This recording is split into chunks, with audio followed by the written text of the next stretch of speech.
June 5, 1944. The waters south of the Philippines are black and flat, broken only by the low hiss of a submarine's wake. The air inside is thick, oil, sweat, recycled breath. Men speak in whispers, some do not speak at all. Below the surface, USS Harder moves with intent. At periscope depth, a single grey shape cuts across the moonlit sea. A Japanese destroyer, fast, alert, built for one purpose, to hunt submarines like this one. Its bow throws white water into the night as it zigzags, confident, aggressive, certain it owns these waters. Inside Harder, Commander Sam Dealey watches in silence. He does not flinch. He does not turn away. He orders the boat closer. This is not caution. This is calculated defiance. Range closes, seconds stretch. The destroyer grows larger in the lens, charging directly toward the periscope, down the throat. A shot most submariners avoid. A shot that leaves no margin for error. Fire! The torpedo runs straight and true. In moments, the sea that promised safety to one ship becomes its grave. And this is only the beginning. Because over the next 96 hours, this single American submarine will turn Japanese confidence into shock and leave 5 ships broken, burning, or sinking behind it. And that deadly run begins here. The silence that follows draws us backward into the world that made this moment inevitable. By the summer of 1944, the war in the Pacific had entered a decisive phase. For nearly 3 years, Imperial Japan had expanded across oceans with speed and confidence. But now that momentum was gone, American shipyards were producing faster than Japan could replace losses. Aircraft carriers, destroyers, submarines, entire fleets were entering service in numbers the Japanese naval planners could no longer match. And beneath the surface of the Pacific, another war had already been won. The U.S. submarine campaign, once hesitant and flawed, had matured into a ruthless instrument. Early problems, faulty torpedoes, poor doctrine, cautious command, had been burned away by experience and necessity. By late 1943, American submarines were no longer just commerce raiders. They were strategic weapons. They strangled fuel routes.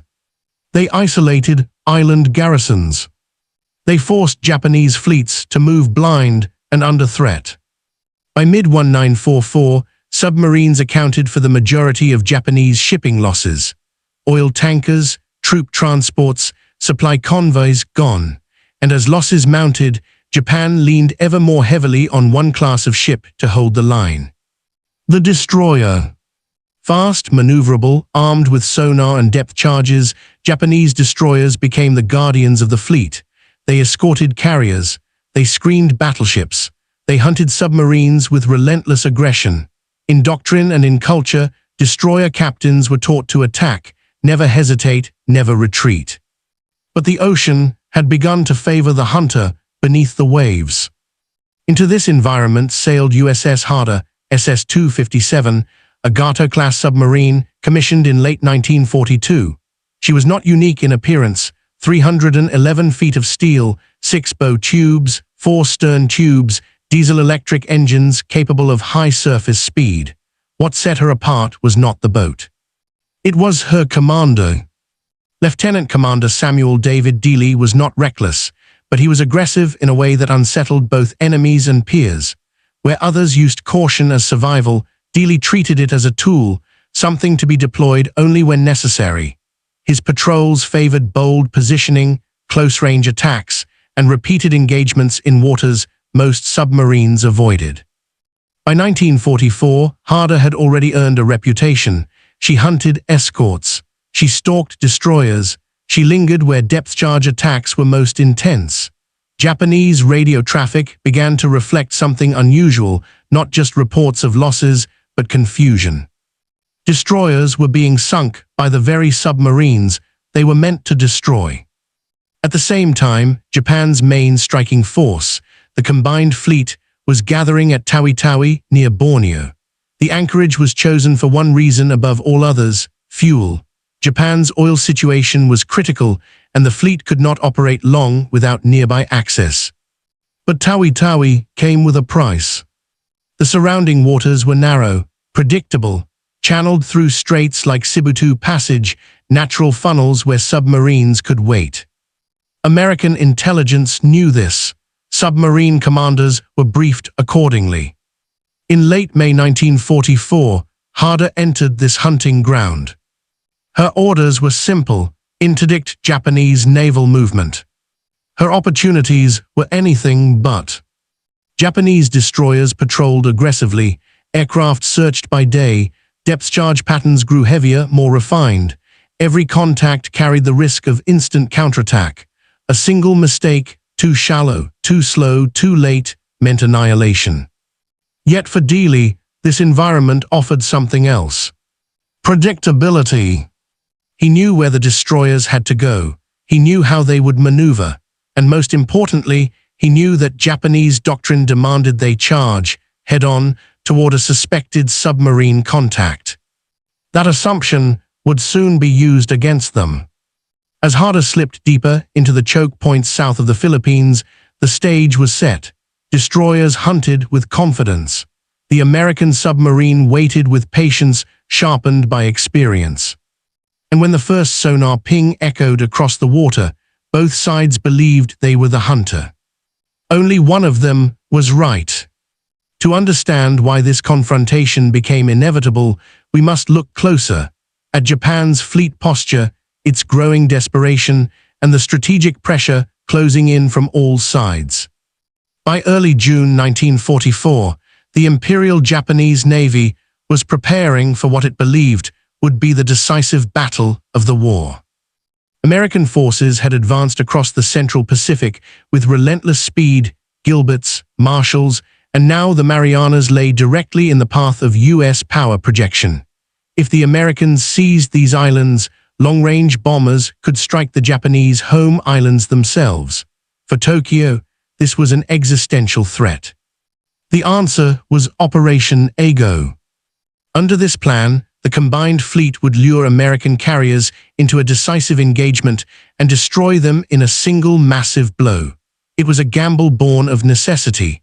Japan no longer had the industrial depth for a prolonged naval war.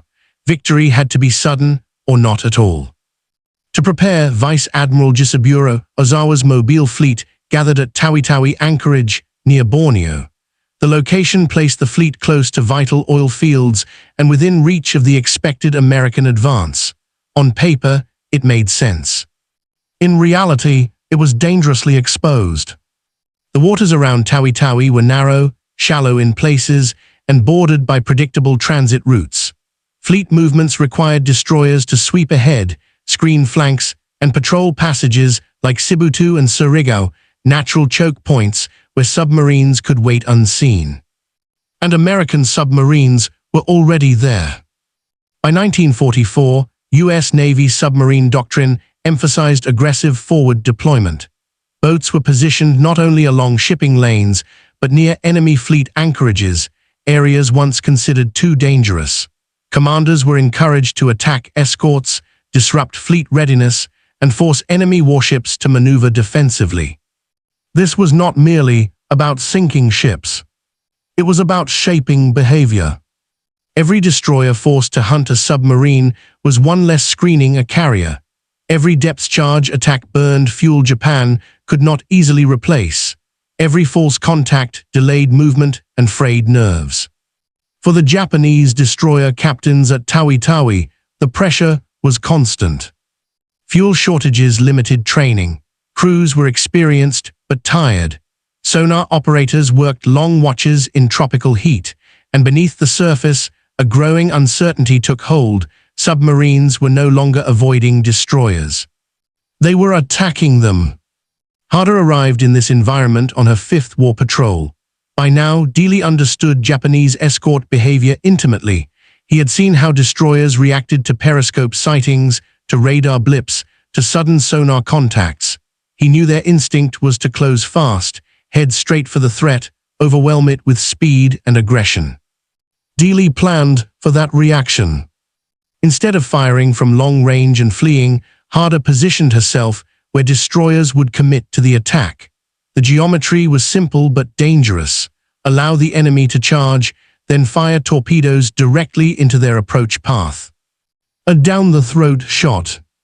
It was a tactic that demanded nerve and precision. If timing was off by seconds, the destroyer could ram the periscope, drop charges at point-blank range, or evade at the last moment. Most submarine commanders avoided such shots unless desperate. Dealey made them deliberate. As Japanese destroyers increased patrol tempo around Sibutu Passage in late May and early June, Harder remained on station. She tracked movements. She listened. She waited. Above, the Japanese fleet prepared to sail, unaware that one of its most critical defensive layers was already being stripped away, one escort at a time. When the first destroyer turned toward Harder at full speed, it believed it was initiating the kill. Instead, it was entering the opening moments of a 4-day nightmare. But tactics and strategy alone do not explain what happened next. To understand how one submarine could unbalance so many, we must look at the story from multiple angles: human, technological, tactical, and psychological. Inside USS Harder, the war was measured in inches and seconds. The boat's interior was cramped even by submarine standards. Men slept wherever space allowed, beneath torpedoes, beside machinery, on deck plates that vibrated with engine noise. During patrol, the air grew stale quickly, diesel fumes lingered, sweat-soaked uniforms, sleep came in fragments. By June 1944, most of the crew were veterans. They had endured depth-charge attacks that bent steel and shattered light bulbs. They had learned to recognize danger not by sight, but by sound, the pitch of a propeller, the cadence of sonar pings, the hollow thump of a charge detonating too close. During the 96-hour run, tension never fully released. When a destroyer appeared, no one cheered. There was no celebration. Men moved automatically to their stations. Torpedo crews worked in silence, hands slick with oil-gidding weapons that would decide whether they lived or died. In the control room, Dealey's presence was steady, not loud. Orders were short, precise. The crew trusted him, not because he promised safety, but because his decisions had kept them alive before. Every successful attack brought relief, but also dread. A sinking destroyer meant immediate retaliation. Depth charges would follow. Hours might pass in silence as the crew waited, listening for screws above them, counting explosions, wondering if the next one would be the last. Victory did not feel triumphant. It felt temporary. Japanese destroyer doctrine emphasized offense. When a submarine was suspected, the response was to charge, close fast, force the enemy down, attack before it could escape. In theory, speed and pressure denied submarines time and space. Dealey exploited this. Rather than evading early, Harder allowed destroyers to commit. By holding position until the last viable moment, the submarine forced the enemy into a predictable approach path. The destroyer's bow, slicing through the water at high speed, became a straight line, a torpedo solution waiting to be calculated. The down-the-throat shot removed lateral movement. There was no wide-angle evasion. The destroyer had only seconds to react, often too late to turn or slow. It was a high-risk method, but it minimized guesswork. Once torpedoes were fired, Harder dove deep and turned hard, slipping beneath the chaos as explosions tore the surface apart. Japanese captains, trained to attack submarines, now found themselves reacting, confused, damaged, or sinking. Aggression, once an advantage, became a liability. For Japanese destroyer crews, the realization came too late.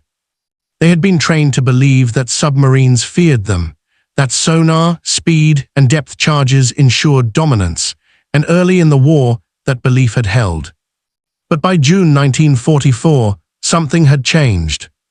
Destroyers vanished after initiating attacks. Ships failed to return from routine patrols. Survivors spoke of torpedoes appearing head-on, of explosions before evasive action could be taken. Rumors spread quietly, confidence eroded. Each new patrol began with unease. Sonar operators strained to distinguish real contacts from echoes. Captains hesitated just long enough for danger to close. When Harder struck again and again within days, it was not just material loss. It was psychological fracture. Escorts were no longer certain they controlled the engagement. And in naval warfare, doubt is contagious. But human experience and tactical innovation were only part of the equation. The tools of war, the machines, the sensors, the limits of technology also shaped every second of this deadly exchange. In 1944, submarine warfare was a contest of imperfect machines. Japanese destroyers relied on active sonar, which sent sound pulses into the water and listened for echoes.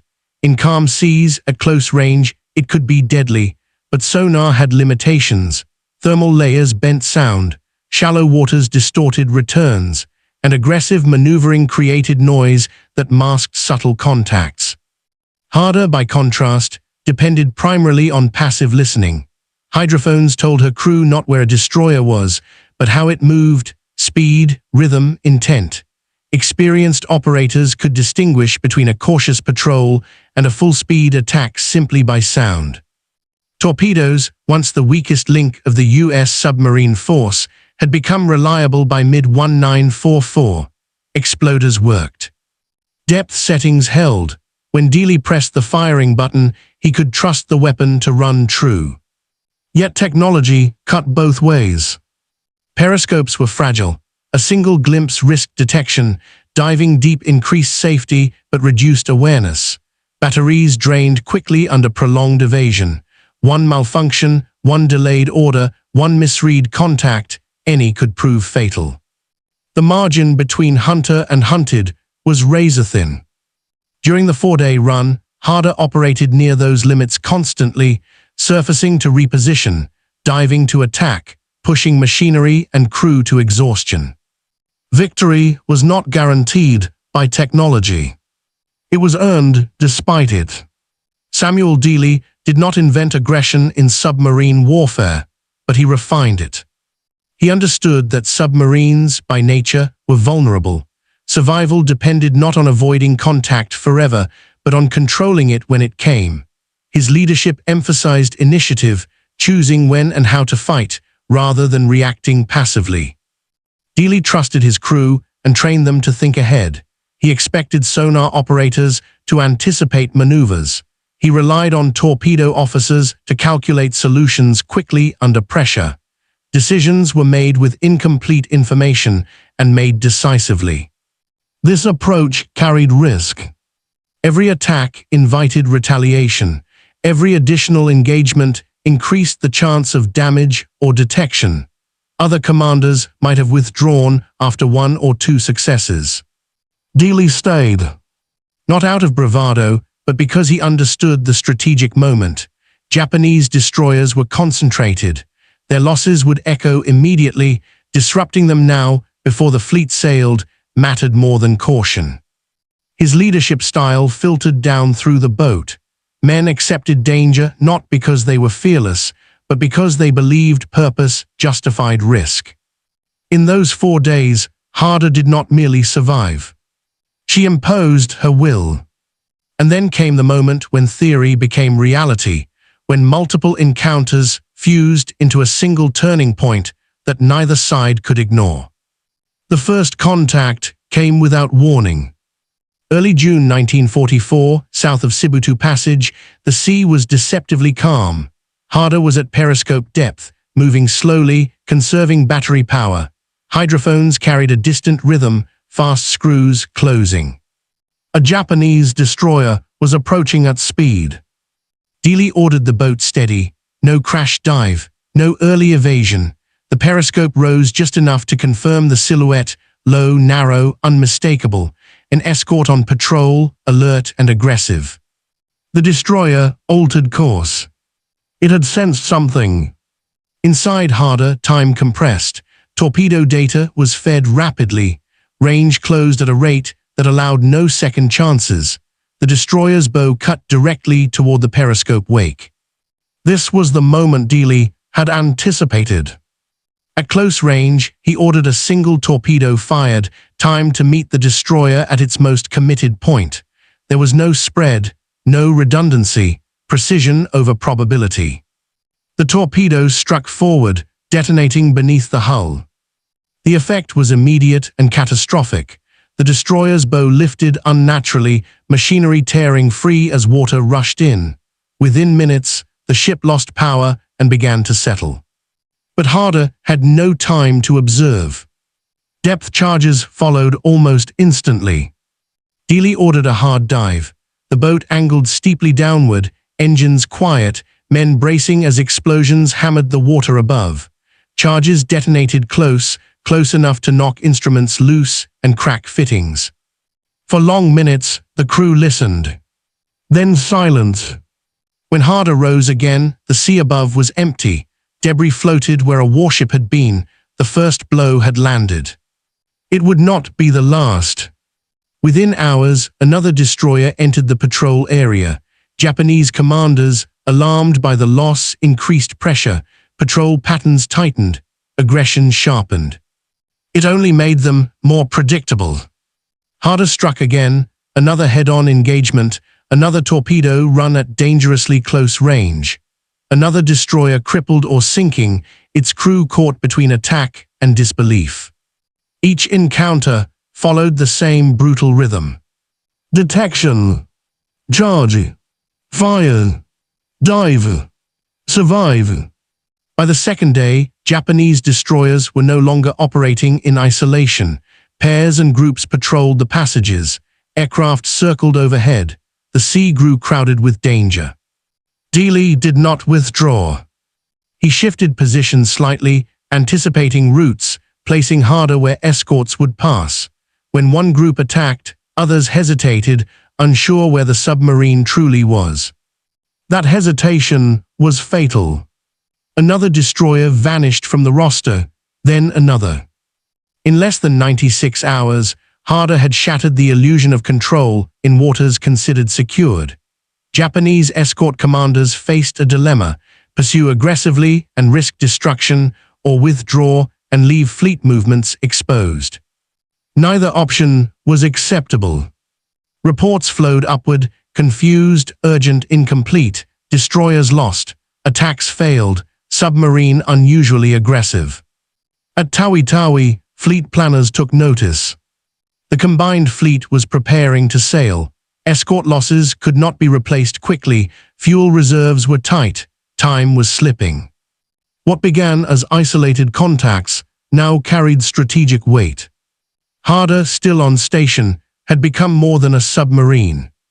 She was a factor. And as the 4-day run reached its peak, the consequences of those sinking ships would ripple far beyond the passage where they were lost. The next 48 hours were a relentless sequence of precision, tension, and survival. By the second day of the 96-hour operation, the waters south of Sibutu Passage had become a gauntlet. Japanese destroyers, now aware that a hunter lay beneath them, moved aggressively, but not strategically. Their training pushed them to attack first, think later. Harder exploited this instinct with ruthless efficiency. Each contact followed a similar, terrifying pattern. A destroyer would approach at high speed, sonar sweeping, depth charges ready. The crew of Harder waited in silence, eyes on instruments, ears tuned to the slightest echo. Then, when the moment was exact, a torpedo would streak forward, striking the target before the enemy could react.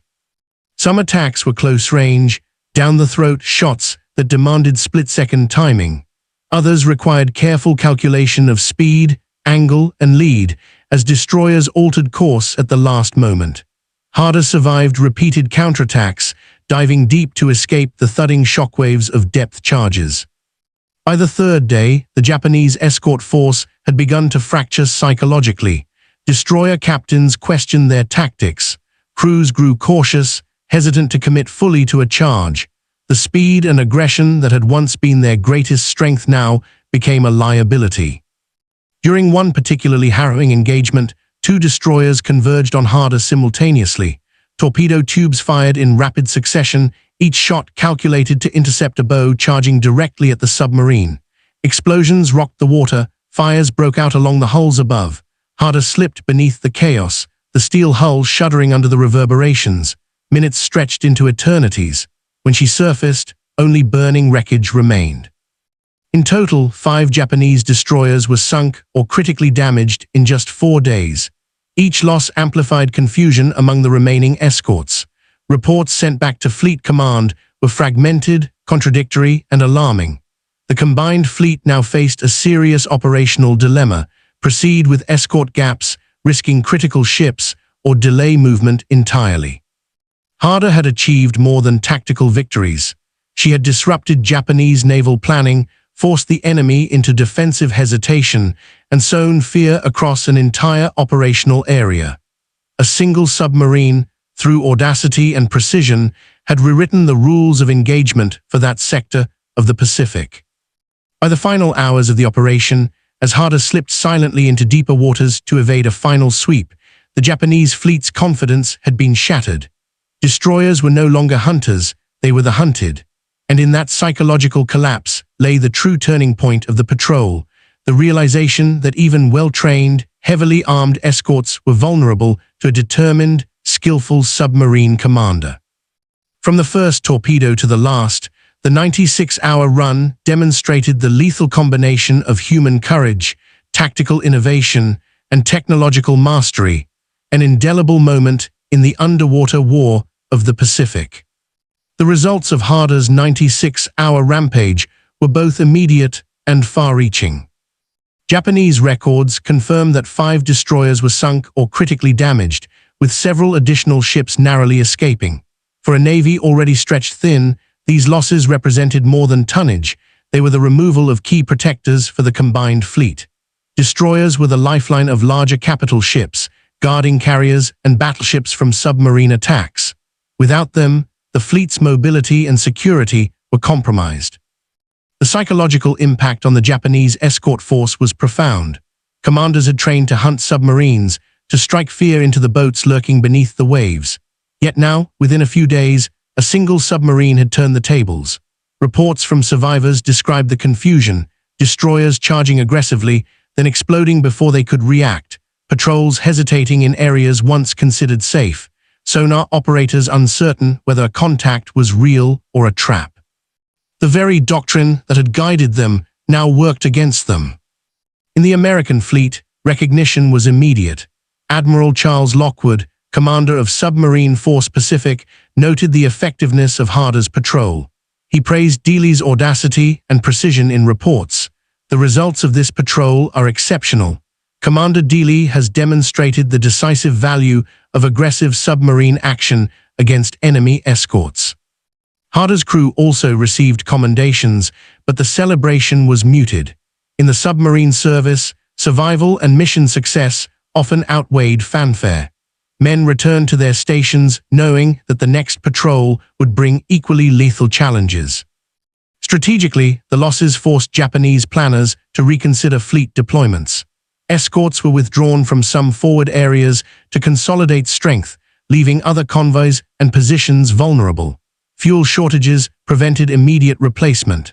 The timing coincided with preparations for the Battle of the Philippine Sea, a looming engagement in which carrier-based aircraft would clash decisively. The temporary gap in destroyer coverage gave U.S. submarines and surface forces a subtle but critical advantage, shaping Japanese operational decisions long before the battle began. Harder's patrol demonstrated a broader truth of submarine warfare. A single, well-commanded boat could do more than destroy ships. It could disrupt strategy, morale, and planning, creating effects that reached far beyond the immediate battlefield. The consequences were not only measured in ships sunk, but in the strategic hesitation it imposed, setting the stage for the next phase of the Pacific War. As the smoke cleared from the Sibutu Passage, the full impact of Harder's actions became clear. The Japanese combined fleet, already under logistical strain, now faced a stark reality. Destroyer losses meant weakened screening for capital ships and carriers. Every carrier and battleship sailing from Tawi-Tawi to engage U.S. forces would be exposed to submarine attack, a risk the fleet could not ignore. Japanese commanders, normally confident in their escort doctrine, grew cautious.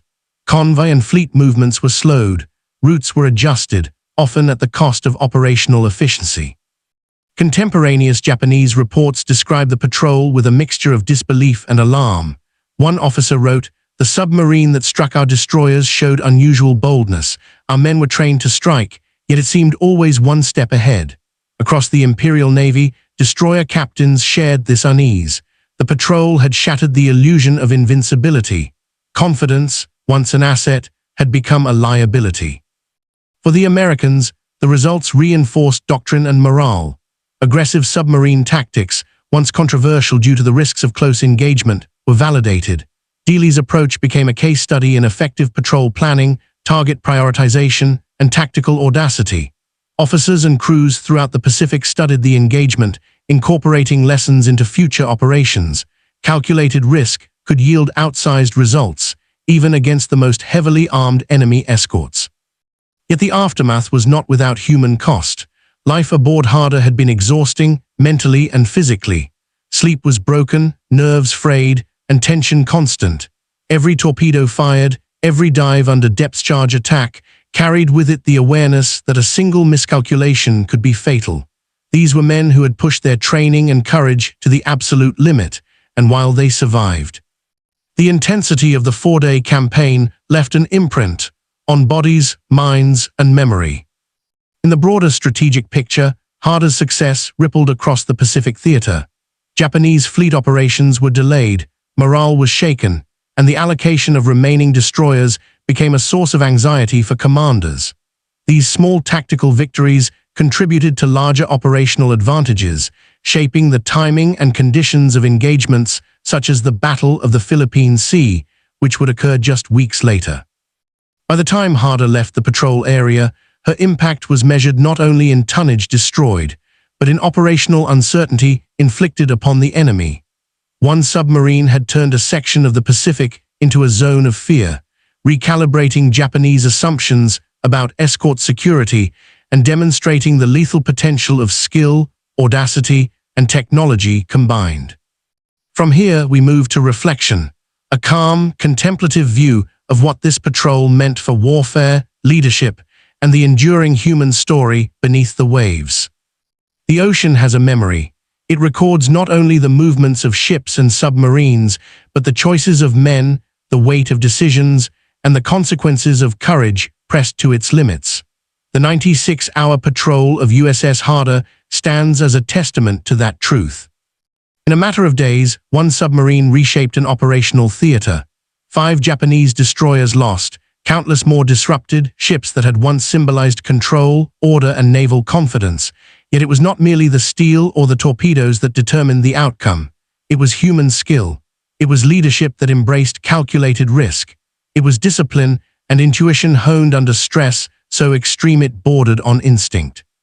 Commander Sam Dealey and his crew demonstrated that warfare is as much about psychology as physics. They transformed aggression into advantage, turning the enemy's doctrine against them. In the process, they revealed a timeless truth of conflict. The most formidable weapon is often not the biggest, the fastest, or the most numerous, but the one wielded with clarity, courage, and precision. The patrol also serves as a reminder of the human cost behind the statistics.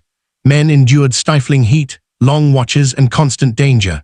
They lived in the shadow of explosions, guided only by training, trust, and the thin steel walls of their vessel. Their victories were measured in enemy tonnage and disrupted operations, but also in survival, endurance, and the quiet resolve that defines those who operate in invisible, unforgiving realms. Historically, the ripple effects of this 96-hour campaign were significant. Japanese fleet movements were delayed, confidence in escort strategies faltered, operational planning became more cautious. Harder's actions, though limited in geographic scope, contributed to larger strategic outcomes, demonstrating how tactical audacity can influence the course of a war. And in the calm that follows, we see the full weight of these events. The ocean returns to silence, the wreckage drifts slowly, and history records both the loss and the extraordinary skill that made it possible. One submarine, one commander, and one crew altered the balance in their corner of the Pacific, an enduring reminder that in war, As in life, focus, courage, and precision can make all the difference. The water holds their story, and the story endures.